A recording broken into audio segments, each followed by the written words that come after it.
Some fish eat other fish. Some fish eat fruit. Some fish eat insects. All right, let's try something else.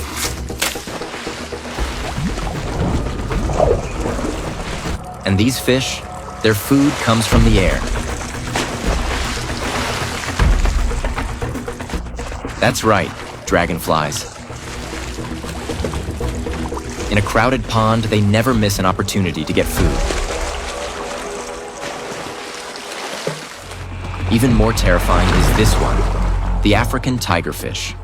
They can catch swallows that come to drink. For swallows, even a brief stop at the water's surface is not safe. Next up is this big guy, a combination of speed, strength, and intelligence. Catching turns resting on the water's surface is far too easy for it. What's truly unbelievable is its ability to calculate the bird's flight speed and distance, then leap high out of the water to catch them in the sky. Maybe this one is still too young. With more practice, it'll get better.